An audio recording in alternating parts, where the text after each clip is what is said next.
controversy, Eminem. Eminem, yes!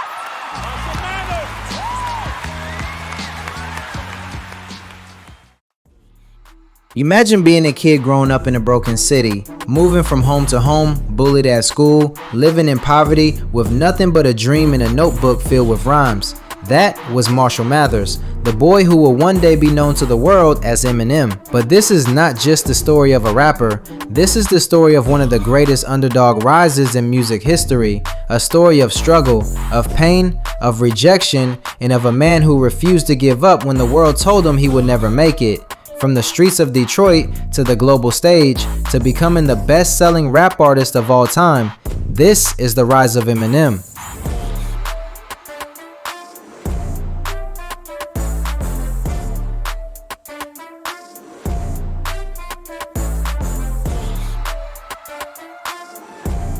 Marshall Bruce Mathers III was born on October 17, 1972 in St. Joseph, Missouri. His father abandoned the family when Marshall was just a baby. That left him with his mother Debbie, who struggled to provide stability. The two moved constantly, bouncing from one low-rent home to another, never staying long enough for Marshall to feel like he belonged anywhere. By the time he was a teenager, Marshall had lived in over a dozen different places. He never had the chance to make deep friendships. Instead, he found himself alone and often the target of bullying. In school, he was small for his age, pale, and different. Other kids didn't see him as someone who fit in. He was beaten up so badly at one point, he was hospitalized and spent days in a coma. It seemed like the world was against him before his life had even started. But Marshall had something most kids didn't, a burning imagination. He loved comic books, storytelling, and eventually words themselves. When his uncle introduced him to hip-hop, everything changed. The beats, the rhymes, the rhythm, it spoke to him in a way nothing else ever had. While the world outside was chaotic, rap became his escape. He started writing lyrics in notebooks, studying rhymes with the same intensity other kids studied textbooks. By the late 1980s, hip-hop was still growing, still underground, and in Detroit, a tough blue-collar city, rap battles were the proving ground. For a young Marshall Mathers, this would become the arena where he would sharpen his skills and discover just how far his words could take him.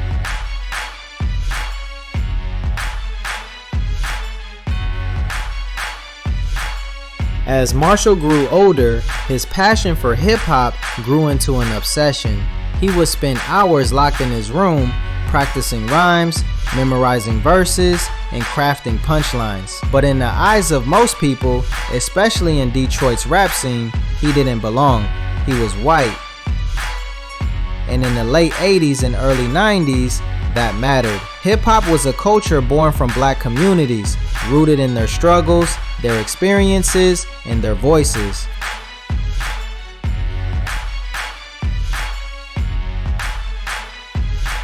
For Marshall to step onto a stage and claim to be a rapper often drew laughs before he even opened his mouth.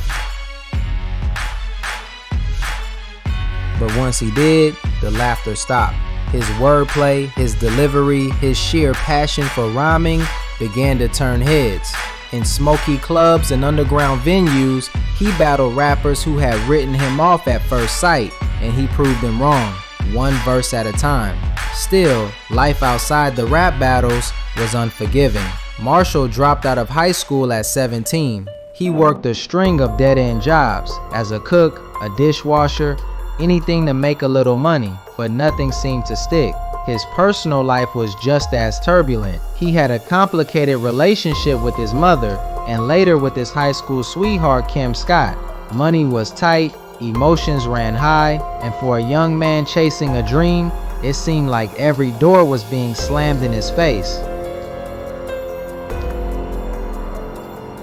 In 1996, he released his first studio album, Infinite. It was a small project recorded locally, and Marshall poured everything he had into it, but the response was devastating. Critics dismissed him, saying he sounded too much like Nas and other New York rappers. The album barely sold a few hundred copies. The failure hit hard. Combined with his responsibilities as a young father to his daughter Haley, Marshall felt crushed. At one point, he attempted to take his own life. The weight of rejection, poverty, and constant struggle nearly ended his story before it had even begun. But in that darkest moment, something inside him snapped. Instead of giving up, he created an alter ego, a twisted, angry, fearless character who said everything he was too afraid to say in real life. That character was Slim Shady. Slim Shady was Marshall Mathers without a filter, a version of himself that could unleash all his rage, his pain, and his humor in raw, unapologetic verses. Slim Shady said the things Marshall couldn't. He turned his trauma into shock value, his insecurities into punchlines, his anger into art. In 1997, Eminem released the Slim Shady EP. It was underground, gritty, and filled with tracks that were violent, satirical, and brutally honest. People began to notice he wasn't just another rapper, he was someone with a completely unique voice. That same year, he entered the Rap Olympics in Los Angeles, a nationwide battle competition.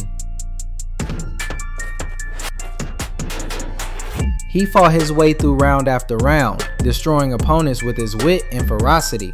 But in the final round, he lost. Second place, no trophy, no fame.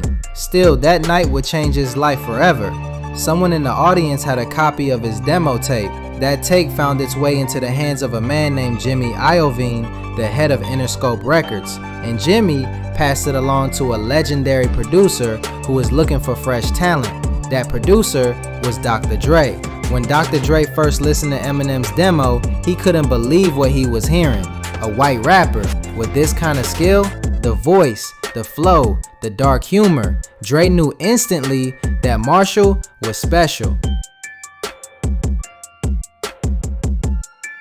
He wasted no time. Dre invited Eminem to Los Angeles. From the very first studio session, the chemistry was undeniable. In just a few hours, they had already recorded My Name Is, a track that would soon become Eminem's breakthrough single. Dre later said he knew Eminem was a star within 30 seconds of hearing him rap. The raw talent was there, and all it needed was the right stage. And I hit the drum machine, and maybe 2 or 3 seconds went by, and he just went, "Hi, my name is, like, yo, stop, shit's hot."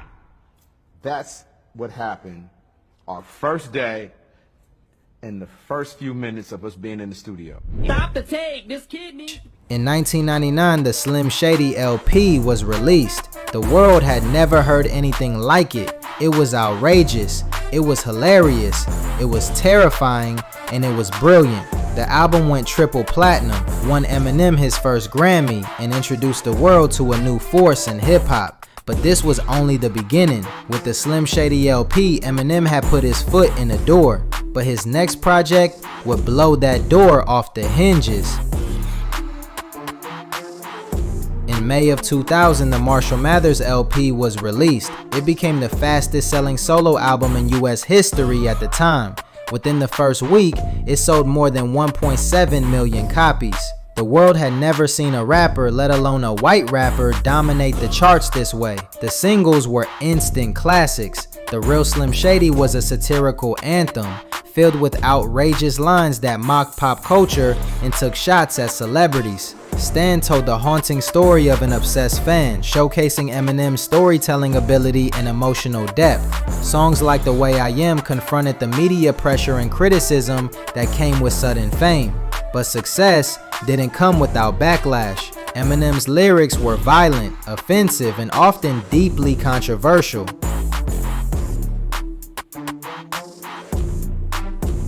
Politicians accused him of corrupting youth, activists called for bans on his music, parents were outraged, and yet, the more they protested, the more popular he became. Young fans saw him as a voice for rebellion, someone unafraid to speak the unspeakable, to challenge authority, to embody pure freedom of speech.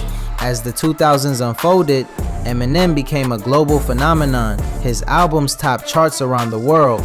He was selling out arenas, winning Grammy after Grammy. Mr. Controversy, Eminem.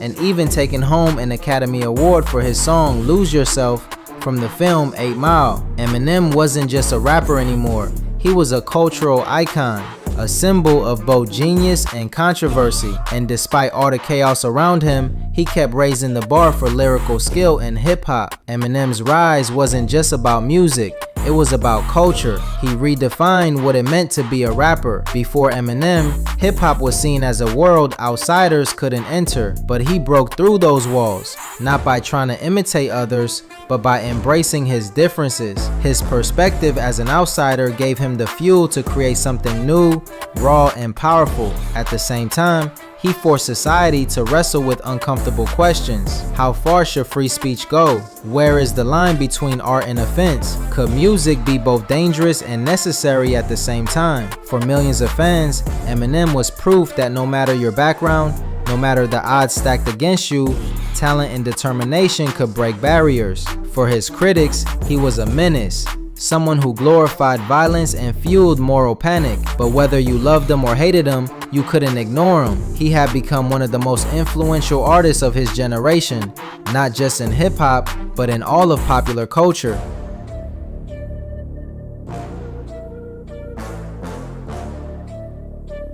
Today, decades after his rise, Eminem is still recognized as one of the greatest lyricists of all time. He has sold over 220 million records worldwide. He has won more than a dozen Grammy Awards, and his influence on the next generation of rappers is undeniable. But beyond the numbers, beyond the accolades, his story remains one of the most powerful tales in music history. The story of a kid from Detroit who had nothing, who faced rejection, poverty, and despair, who created an alter ego to fight his demons, and who, against all odds, became a global legend.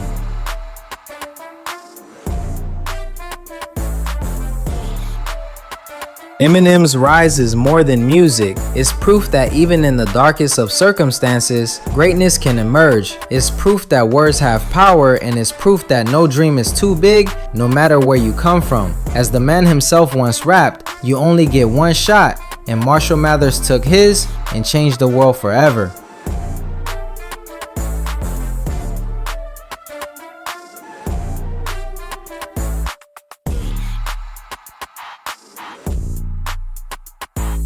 Thank you for watching. If you're enjoying our content, make sure to hit that subscribe button, don't forget the bell icon, and we will see you on the next one.